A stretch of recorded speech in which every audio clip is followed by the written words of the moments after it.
Nijaneno Malono TV, ageno ni iriyo maber kamoro amora ma intie. Mana kana singo ni last weekend, ni weekend ma kawuono ni endi wadhi go mbaka kotene koda ngimawa kaka pile. Arwaki ni machiegni kendo amosi na yawre kumoro amora ma intie. Ma en chenro mar ngima mwandu mabiro ni ngeso ka ngeso saa 10 ma midhiambo. Luonga ni Ruth Ochungo, ande makelo ni chenro ni endi mar ngima mwandu. Kawuono wago mbaka kotene koda tuoche go eko mag paro. Ji mang'eny osewito ngimagi, ji mang'eny osewito wedegi, ji mang'eny osewito anyuondgi kotenore koda tuoche go eko mag paro ma samoro ok ing'eyo ni anyuondi kata mana nyathini nigi tuo mar paro. Wadhi wuoyo malach kotenore koda tuoche gini mag paro. Wan kaendi koda wende studio kaendi nyadendi Linet Odidi Yogo, ma en counseling psychologist gi dho Mbogo kata gi dholuo inyalo luonge ni jaocho. Mondo mi wago mbaka, mondo mi wayar tie wachni malong'o, wang'e ni to tuoche mag paro gindi en ang'o tang'o makelogi. Machiegni studio nyadendi Linet. Erokamano Ruth. Yes. Adwoko erokamano kuom luonga mondo abi kawuono. Chak inuonde gi nyingi. Anto nyinga iluongo ni Linet Odidi Yogo. Ayudora Kisumu ka e klinik mar Dr. Tedo mano Wedco Center. Kokamano to jok moko be nyalo yuda AAR Healthcare Center Alimran Plaza. Linet Odidi timang'o. An kuom wach mar gima timo to kijaluo tiluonge ni hocho. Yes. To kakoro wadhie korka Kisumu kono tiluonge ni an psychotherapist kata psychologist. Matiende ni ana counseling psychologist, matiende ni watimo weche mek hochogo. Yeah. Kwang'iyo korka kako obwongo bitiyo. Yes. Linet, ang'eyo ni sani endi nyaka ne tuo mar corona chakre e pacho ka endi dwe mar 3. Osekelo midhiero mang'eny kotenore nyaka koda weche gieki mag ngima mar dhano kotenore koda pach dhano. Osekelo nyaka tuoche go eko mag paro. Lerne janeno Malono TV ni tuo mar paro en tuo machalo nade? Yeah, in fact, corona kata aneno kokelo weche mang'eny. An kaka tuo mar paro miwachono. Sani odonjo ne ji. Niwach iyudo ka kata kapod ok wachako wach tuo mar paro, to onego wachak ni to mental health en ang'o? Yes. Mental health en mana kaka seche moko inyalo wacho ni an unhealthy, intie gi body health. Koro mental health ten koka madhi korka obwongo koni. Koro matiende ni wate wantie gi mental health. Yeah?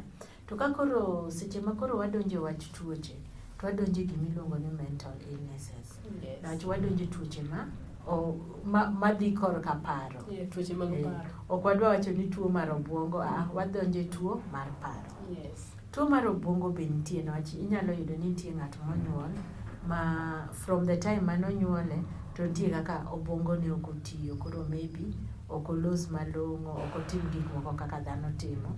Wawacho ga gi dholuo ni ng'ato wiye rach. Yes. Kata ng'ato akia ni wacho gana. Wiyo wilore. Wiyo wilore. Yeah. Mago be nitie. Tiyudo ka kendo korka koni wan jok ma pile be wantie ga gi mental illnesses.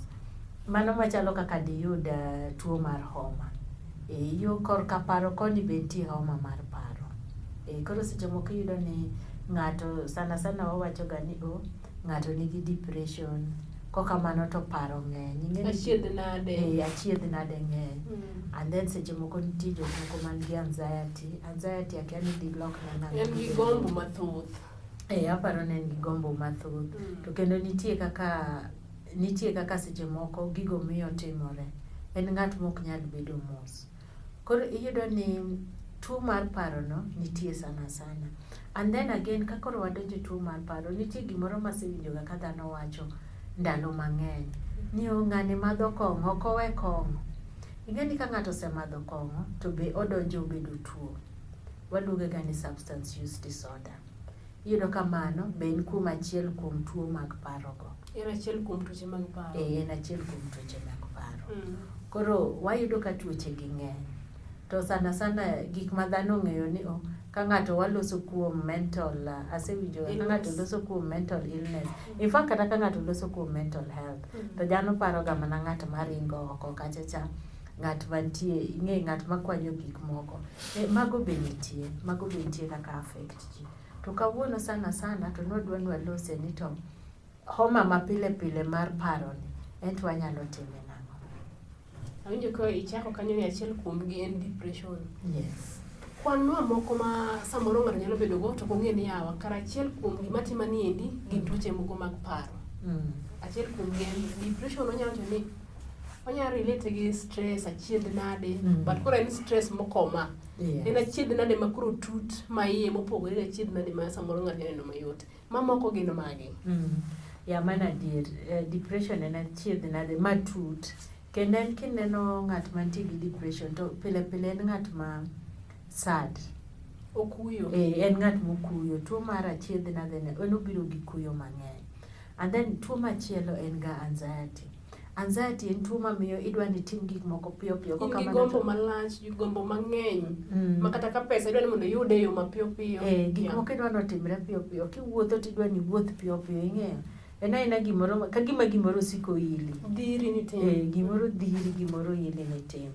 Mano be nitie kanyo. Kaso nitie moro ma be kane ineno gik moko motimore maricho, gik moko mobuogo chunyi, kata gimoro ma ineno kotimore ne ng'ato manobuogi, to dhano jabedo ga gi post-traumatic stress disorder.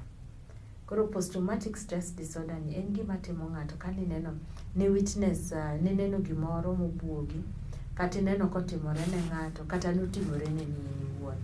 Kaka sana sana iyudo ka maybe jok moko kata manodongo kuma ne dhano dhawe, gibiro ga gidonge koko. Gidonge koko. Koro giwuoga gi post-traumatic stress disorder. And then machielo minyalo yudo behavioral disorder. Behavioral disorder en timni, nitie kaka ng'ato timre. Nitie kaka timbeni. Okoriere. Awinjo kaka jok moko wacho ni ng'ato nitie ma timbene janjore. Timbene jendeke. Jendeke, kamano. Nitie behavioral go, kaso nitie personality. Personality disorder to koro ani explain na en gima timore, ochalo gima nonyuoligo, to seche moko nokonyuoligo. En gima timore kaluwore gi alwora ma intiere. Seche moko nyalo biro kaluwore gi alwora ma intiere. Yeah. Koro mago achiel kuomgi. Kasto of course kaka mano wacho cha, bedo gi substance use disorder, ng'at ma metho, ng'at ma madho njaga, ng'at matimo kamano. Kosedonjo obuongoni ma koro ok inyal kontrole, to koro matiende ni odonjo e obuongoni, koro in gi substance use disorder. Be wanyalo keto wachni kaka achiel kuom tuoche mag paro. Chiemo. Nitiere ng'ama nyalo chiemo ma en hobby mare en chiemo. En chiemo ma ok ong'eno chiemo nang'o. Ochiemo to ok oyieng'. Tero dhi mbele gi chiemo. Mano be nyalo bedo achiel kuom tuoche mag paro. Ento ok dwa wach ni en tuo mar paro, to en gima waluongo ni symptom. En achiel kuom gik ma katimi, ting'e ni seche moko in gi tuo mar paro.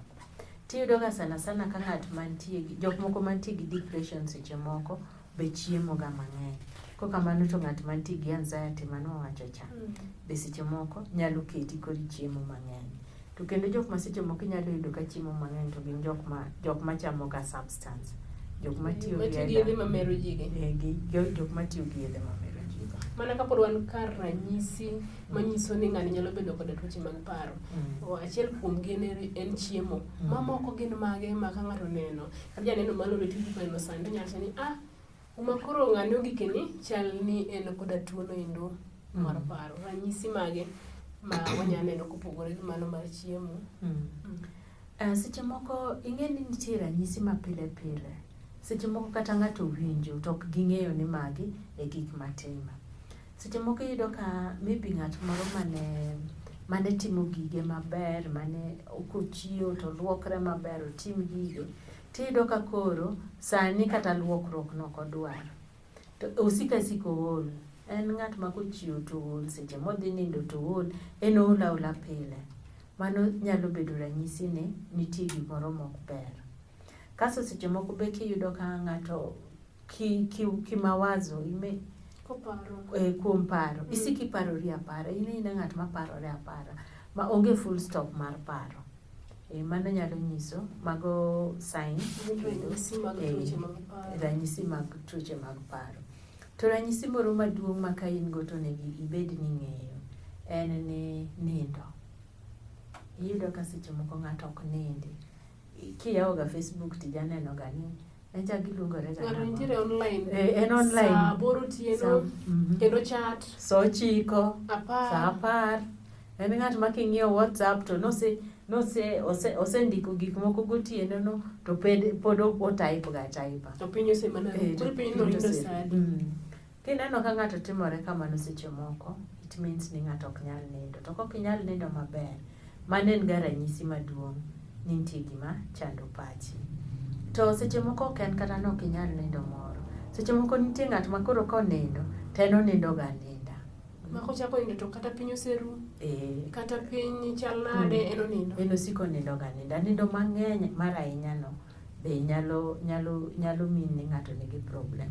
Iyudo ka pile pile kaka wan dhano ing'e ni an kanindo saa 7 to nindo roma 7 hours am done kata seche moko 8 kama kata seche moko 8 to roma tiyudo ka suddenly in seche 12 2 days ninyalo nindo inindo ka nyathi inindo ka nyathi ing'e ni ka onge gimitimo mano omiyiol ahinya tinindo mana once in a while mano onge shida to ka en gima koro iyudo ka koro timore ni pile pile at least osekalo kata wige 2 kapod timore ni kamano then ing'e ni intie gi shida and then moro kendo ma iyawacho wach chiemo chiemo mang'eny kaka wayawacho no mano be nyiso ni nitie problem to kaso jo appetite an ing'e ni appetite na onge an ing'e ni an gi poor appetite jo appetite go nego penjre nitie gima chando gi Nwach pile pile dhano ng'e ni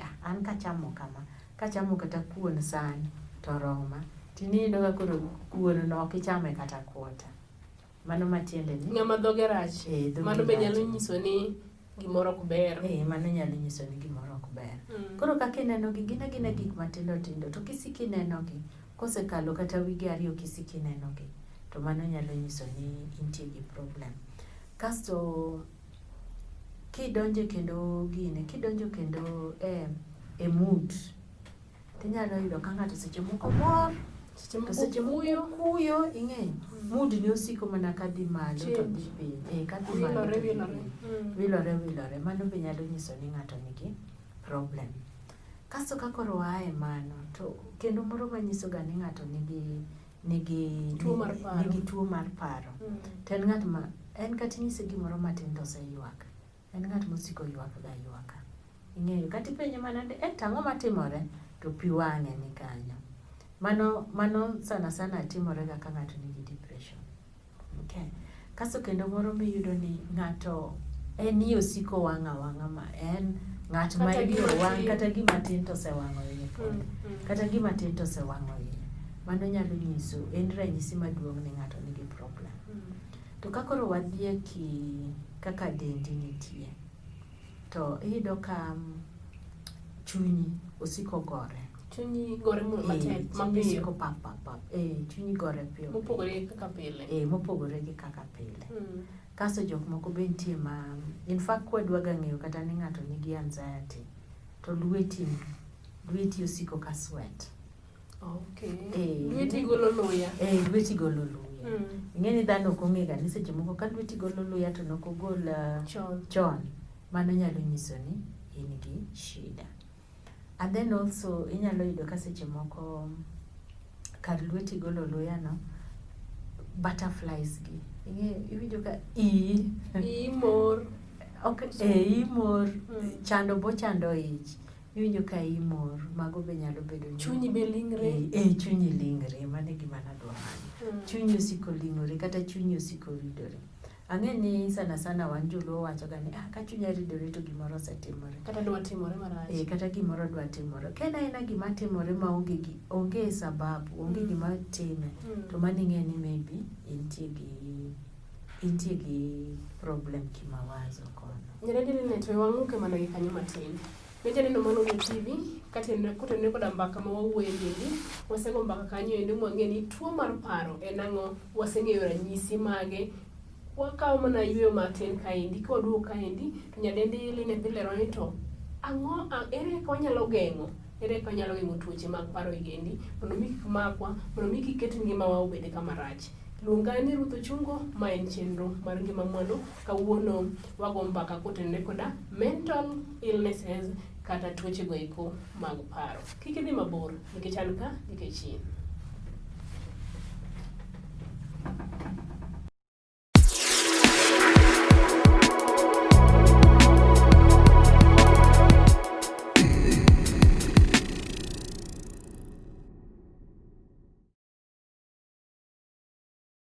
Wadhi mbele gi chenro niendi mar ngima mwandu. Wachake mana gi kuma ne waweye godo Janeno Malolwe TV. Kadiponi ok yawo TV mari, pod adhi mbele karwaki ni machiegni nikech kae ndie studio wago mbaka kotenore koda tuoche go eko mag paro. Ahinya kinde niendi ma koro ngima osebedo matek kendo ji mang'eny nigi paro kaachiel koda ka tuoche mag chuny mopogore opogore. Luonga ni Ruth Ochungo, wan ka kod nyadendi Linet Odidi Yogo, ma en counseling psychologist kata jaocho. Oleronwa mathoth kotenore koda gigo ma wanyalo timo ka dipo ni neno ka ng'ato nitiere koda ranyisi manyiso ni en koda tuoche go eko mag paro. Mana kuma ne waweye godo Linet, ne waweye ni kowaya e yweyo kama endi, tang' ni ler ne Janeno Malolwe TV ni to tuoche mag paro gendi wanyalo geng'ogi nade, to kapok wachopo kuma igeng'e, gin ang'o makelo gi causes, ang'o makelo tuoche mag paro? Tuoche mag paro ikelo gi gik moko mang'eny. To sana sana iyudo ni jok moko nitie ma nigi kaka nonyuolgi, kaka jonyuolgi nobet kata e familia gi, ne gintie gi tuoche gi. Koro sana sana kiseneno ka familia nigi tuoche gi, to koro ne gitem geng'o. Not as much as inyalo bedo gi tuoche gi, to ka onge gima omiyo timore, to seche moko ok ginyal affect. Koro kata jok maparo nonyuol gigo, kia kok wadonje e paro mang'eny, to wabo yudo ka tuoche gi ok affect wa. To gimachielo minyalo kelgo to en kaka dhano bet, kaka kifamilia. Dak mar oganda, kata udak e community, kata mana familia yourself, inyalo yudo ka tuoche mag paro go bete. Kaso seche moko nitie gik moko kaka biological factor, gik matimore e dendwa. Inyalo yudo ni seche moko kata tuo, to gi yedhe mimuonyo nyalo miyi ibed gi achiel kuom tuo mar paro. And then seche moko kaka wan jok mamine, nitie gik mang'eny matimore kuomwa, especially kata ka ng'ato dwa dhi e dwe, kata ka ng'ato pod ok oneno dwe, nitie ga fluctuations mag ibokonya lero kanyo, fluctuations mag hormone. Iyudo ka hormone imbalance. Iyudo ka nitiere kaka e dendwa ka endi, nitiere ka pogruok bede sama waneno malo. Yes. Koro bo yudo ni kata kapok ng'ato neno malo, inyalo yudo ni kata ndalo adek moko, kata after, kata kapodi ng'ato seche moko nigi, ochalo ng'at man gi anxiety, nocho siko go koko, otimo gik mang'eny, ing'eyo. Koro mago bonego wang'e kaka jok mamine, adabo nyisou kaka wanyalo konyo kar kanyo. And then wach mine moro makendo nakelo, and maseneno ga e clinic ka dhano biro. Kaka inyisa ni ng'eni sani tinde mama go aga koko, mama ok modhre pi. Kaka ng'ato medo dongo, kaka ng'ato medo bedo maduong', e kaka hormones gi be medo change, te kaka medo chando pache be. Koro iyudo ni seche ma hormones change e dend ng'ato, to kok omiye supplements, to gibedo ga jok ma chunye osiko, en aina ng'at ma chunye osiko chandore, en ng'at ma paro osiko chando. Chunye ola, kok kamano to en ng'at ma iye osiko wang' sama tin. Ywak bende oketo machiegni. Ywak bende oketo machiegni. An sana sana neno ka e Africa ka gino chando jok mamine. Ing'eni abroad, to gin ging'eyo ni kasegike age bracket mar 35. Ka ika osegik kama. To nitie supplements machako mo. Nitie yedhe moko minyalo miya mondo amuony kata chiemo, mondo obed nachamo, mondo mi pacha obed makare. Mondo mi omi okonyi, pachi obed makare. Koro mago be yudo ka koro timore. To kwadok e environmental manadwa wacho cha. Sani yudo kaka COVID sani nyotimore, and dhano te nitie ot. To iyudo ka kare jogi, kila mtu ne wuok ga to dhi e tich, Koka sani chako ng'eni, kare ng'ane ni kite chalo. Mae ng'ama dak go. Kare mae ng'ama dak go. To ok dha wuoke. Koro ing'eni mane effect maseyudo ka sani e wach COVID ni ng'eny. Mane makoro medo tuoche mag paro kabisa. In fact sani mano medo tuoche mag paro to mago medo be chando nyithindo. Sani iyudo ka nyithindo ni matek. Nwach seche ma mama gi baba dhao, ting'eni nyathi be bedo affected. Oneno koko ng'eny, onge mor, en ywagruok, en goruok, nyaka bed gi chuny lit. Nyaka bed gi chuny lit. Yes. Koro kapod wadhi mbele nyadendi Linet, nitiere gimoro mabe osebedo ka wachore kata in e jalony madang' lerno wach nyindi.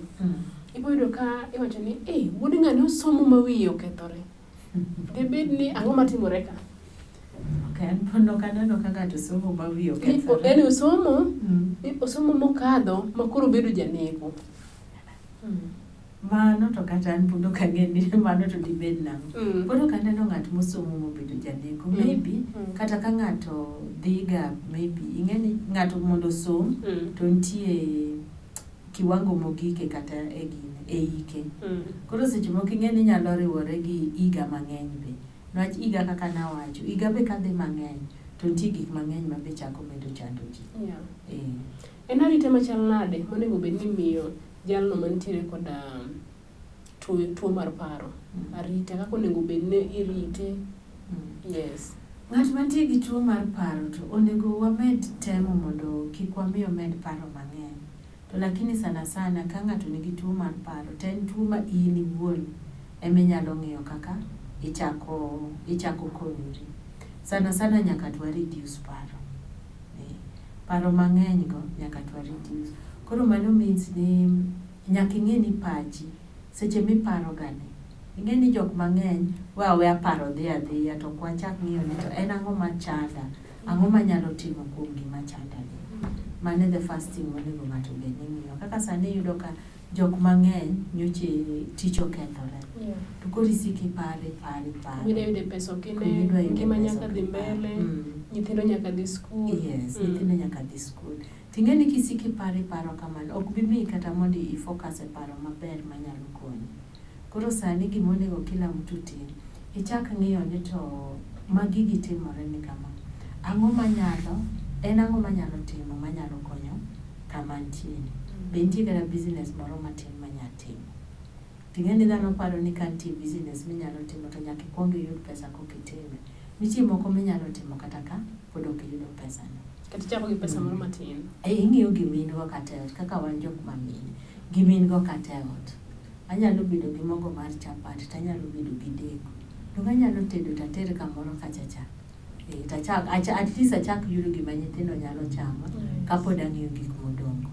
Koro paro no onego bed ni wang'iyo ni to waparo nang'o. Kasto gimar ariyo, gimoro nitie kama onego bed ni ng'ato timo. To aneno kaka dhano ok time pile. Exercise. Orako. Exercise ber malich. To exercise ok ochuno ni nyaka idhi e gym. Inyalo kawo kata tol moro tichikri. Ineno kar exercise ka indi kar orako mitimo ni. Ka jiwa ne malong'o. Dhano nyaka tim. Kanyo jiwa malong'o. Dhano nyaka tim exercise. Ang'e ni dhano wacho ga ni ang'ama duong' adhi chikora nang'o. By the way, chikruok no konyo. To gimomiyo ti ajiwe, seche min gi stress, koro wadonje biology. Akia ka be ana explain maber. Tem. Seche mintie gi stress. Min ga chiedh nade. To nitie hormone ma the brain activate. Nitie rateke mag dendi ma to hormone mokwongo nitiyo godo. Mokwongo ni golo. Koro hormone achiel iluongo ni cortisol. Cortisol ni ok wanyal dende gi dholuo ne wachen scientific. Cortisol ni ema miyo dendwa originally kane dhano ochwe.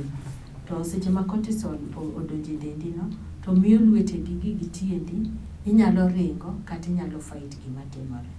Koro en ga gimiluongo ga ni fight and flight response. Ting'eni seche ma in worried ni mintie gima para chiedh nade ni.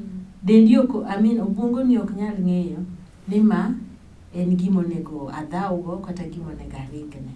Koro en cortisol no pod igolo agola to gima nonego bed ni timore cha to pod timore dendi. Ting'eni kumeringe dhi onge, ng'at midhaw go onge. And then kosiko timore to obwongo ni ok bed balance. Noch sama kisega ringo mibet matin tiwinjo ka koro dendi duogo. to seche miringo cha dongo winjo ka dendi chunyi pampa matek kabisa ywe ni bende lokore koro mani musiko timo ji koro seche mitimo exercise mitimo rako mitimo rako ni to nitie kendo gine obwongo ni golo gimoro miluongo ni dopamine to dopamine ni koro ema bokonyi iwinj maber dendi ibed mamor and then also dendi obed balanced. Koro emomiyo exercise ok en ni koro wanyiso ugani koro timuru atima exercise wanyiso mondo dhano tim mondo dopamine no obed manufactured. Medo neno Lolwe TV kaendi janeno ma Lolwe TV jalony lero kama ler ni nyaka watimo rako kik ibed ni linga ido ni chiemo maber ido ni nind mokwe to kinyal timo rako ni sami timo rako ikonyo dendi iwuon kendo tuoche mag paro giedi bende inyalo tieke e yono makare. Ageno ni wapuonjore kaendi kaka oganda kendo wapuonjore kaendi okadho mane e Lolwe TV. Linet gimoro nitiere kaendi marani mondo mi ang'e tuo mar paro omako joma dongo kende koso nyaka nyithindo be? Tuo mar paro mako nyaka nyithindo. Inyalo yudo ni kata nyathi mathis ma jahigni 4 nigi tuo mar paro. And mano luwore gi iparo gima nowacho ni kaka oganda odak kaka anyuola odak kaka familia odak be nyalo kelo ne nyathi tuo mar paro. And then seche moko kaka nyathi be dhano igine kaka nyathi be i-treat kaka irito nyathi inyalo yudo ni seche moko nitie nyithindo matindo modak gi jok moko mok jonyuolgi to koro nyathi sandore kanyo ma nyathi chako bedo gi paro atagora malich ang'o miyo ng'ane gini to ok tim kaka itimo na nyingi magi gik machako miyo nyathi bedo gi paro. Kata ng'at ma janyuol ka sama isiki dhaw gi nyathi ok imi nyathi kwe ot mago nyalo chako kelo ne nyathi tuo mar paro. Nyathi ok imi nyathi tuo mar wuoyo kata mar duoko en ni nyathi ka wuogo to gima nyisi no ok ichak iwach moro nikech mama kata baba osewuoyo.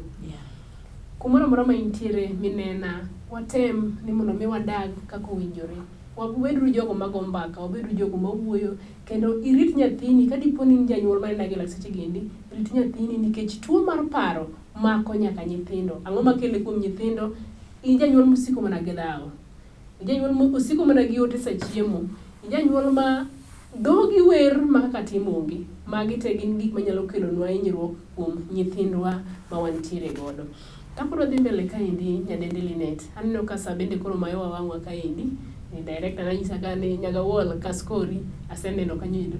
Wachane wach mogik madangi we godo janeno mar Lolwe TV gi lakseche gendi kotenore koda tuoche gi mag paro. Ko nyalo wacho to seche moko nyalo yudo ka isetemo gimoro amora kuom tuo mar paro ni tineno ka paro ok dhiyo. Koro kaber tinyalo neno jahocho mondo konyi. Wach seche moko wan be koyudo kwaseneno ka tuo ni mar paro ni ng'eny ahinya twachako gi miyi yath mabiro konyi mondo paro odog piny and then koro watimo ni hocho mago bonego wang'e. And then gimonego wang'e ma wiya nowil mok wawacho en wach mar jok maparo ga wach dere. Wach derruok. Wach derruok. Wach derruok nitie to kiwinjo ka ng'ato wacho kata ni odwa ni odere kata odwa ketho ngimane kata odwa ketho ngima ng'ato. Ber mondo itergi kuma ginyalo yude. Ber mondo itergi kuma ginyalo yude konyruok. Wach jok mosegik e stage no gin to wachako ga kodgi gi yath. Kosechak kodgi gi yath koka hocho dhi mbele mondo wang'e ni to tie gima otimore ni tena ang'o makele. Ting'e ni kwa winjo ka ng'ato wacho to wadogo winjo ko wacho kaso chieng' moro to timo. Koro konego bed ni ka ng'ato wacho gimoro to waweya kamano onego bed ni waluwo. Ana koro watieko nitiere wach moro mane wiyo winjo to lakini koro apare. Joka wane wach mar orako kata exercise niendi nyaka idhi mane gym inyalo ringo nitie joma dongo ma samoro ok onyal ringo. Onego bed ni owuotho kuom dakika maromo nade? At least ka ng'ato nyalo wuotho kuom dakika 30 ma luya chwer kuom. Ma luya chodne. Ok en wuotho moro mamos ni. Okaso dendi. En wuotho moro mikaso dendi at least ma luya chodni. Dakika 30 kinyalo timo pile to nyalo konyi maber. Di kanyo no ne janeno Malole TV, mae makelo e giko mar cheno niendi mar ngima mwandu. Mabiro ni ngeso ka ngeso sa 10 mamidhiambo. Ageno ni wapuonjore malach kotenore koda tuoche geki mag paro masani ng'eny kaluwore koda ngima go eko mawadago. Itudori kodwa kaendi e Facebook page marwa ma en Lolwe TV, Twitter handle marwa en @Lolwe TV, kasto iyudowa kanyo e Instagram marwa ma en Lolwe TV. Wiki kwil ni ote machuok chwal e namba mineno ka ringe wang screen mari noendo. Luonga ni Ruth Ochungo, watudre ngeso manyien, wachok wago mbaka kendo kotenore koda ngimawa. Oriti masani, bye.